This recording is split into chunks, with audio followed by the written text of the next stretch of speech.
This is Donna with More Than a Review. Thank you for joining us. I am here with James, who is the author of The Griffin Heist, and it's a very good thriller. So I'm going to let him share a little bit about him because he's new to several of us readers, and then I'll let him talk a little bit about the book. So tell us a little bit about your background and how you even got into writing, because you're kind of action adventure and now you're personally, and then you go into writing, which seems more sedentary.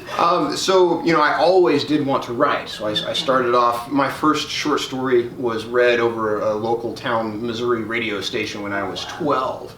But I joined the military at 17. And I went through the Air Force Academy, studied Middle Eastern studies and counterterrorism, went right into being a fighter pilot, flew over Iraq, and flew in clean hunter exercises in Germany, worked in intelligence, and then it wound up in the stealth bomber. Things sort of carried on, and my career in the stealth bomber, especially with my background in counterterrorism, led to other clearances and other operations that I can't talk about. But I still have a love of writing, and so I went to the guys before I was about to leave, and I said, my time is up, and I'm heading off into a new phase of life, but I want to write stories. And they said, well, you're going to have to get that approved. And so, for me, it's a catharsis to I can't share some of my most impactful experiences with anyone, not even my wife. But I can write stories in fiction, and so these had to then go through, my first 3 books had to go through security committees, stealth program security and drone program security, in order to be approved before I could submit them to publishers. Wow, that's amazing. So tell us a little bit about the Griffin Heist. So the Griffin Heist, we're talking, grifter, hacker, thief, chemist, assassin, and spy. This is a story that is Ocean's 11 meets Mission Impossible, I'm told meets Leverage. I loved Leverage. I got introduced to Leverage after I had finished the story, and I'm like, oh yeah, somebody else had this similar idea. But I did enjoy writing this team, this sort of heist team. But in this story, we're talking about Talia Inger, who is a rookie CIA operative right out of Georgetown. And her first assignment is in the branch called Other of the clandestine service. It's sort of back corners of Eastern Europe. And so she's not very happy about it. It's this corporate security assignment that somebody would call a babysitting job, right? But soon she discovers that there's a lot more involved here. And she has to con this elite team of thieves in order to stop a data heist against a mesospheric data vault, which is a new piece of tech that we're probably going to be seeing in the future.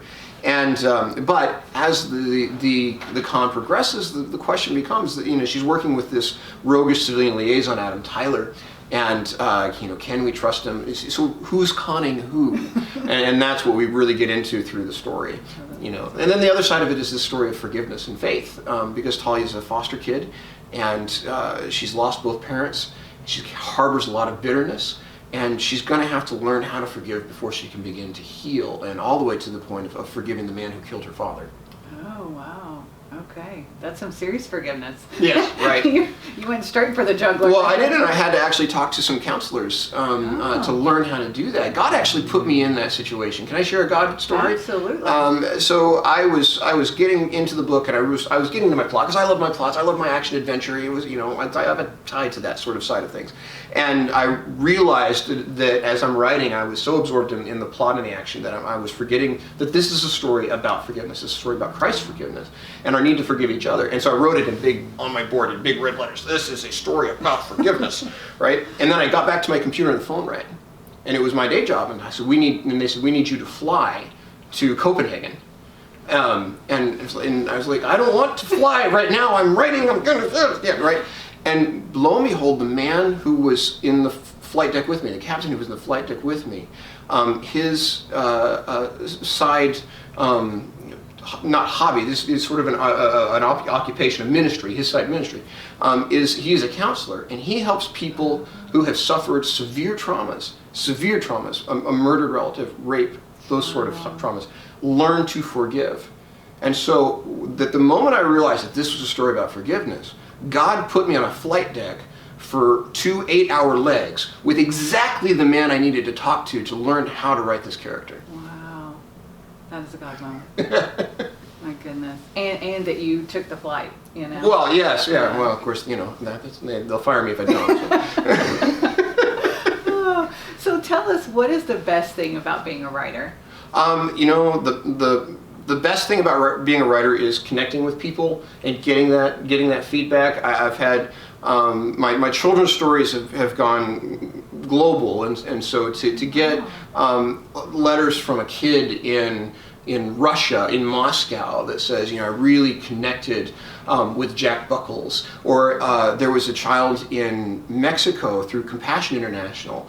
My other story is about synesthesia and being different from others, and knowing that that's okay. And I have a neurological phenomenon called synesthesia, and so this other child, this child has synesthesia as well, and he found that connection through, you know, my story about Jack Buckles. And so you know, to make those connections with readers, to have an impact, that is what brings everything home for being an author. Yeah.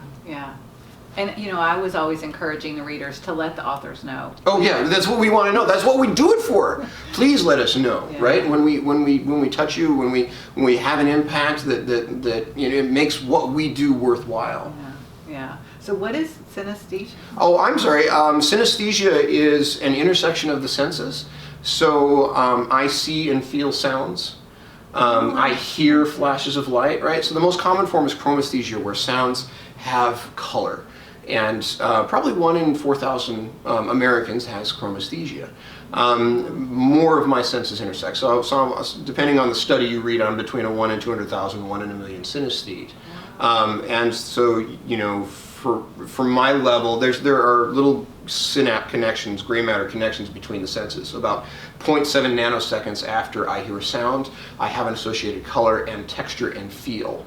And so that has, you know, you either, when you have this level, either you become agoraphobic and you never leave the house, right? Or if you have a stern Midwestern father who doesn't put up with anything, you know, tough it up kind of guy, then you learn to deal, and it helped me in my military career.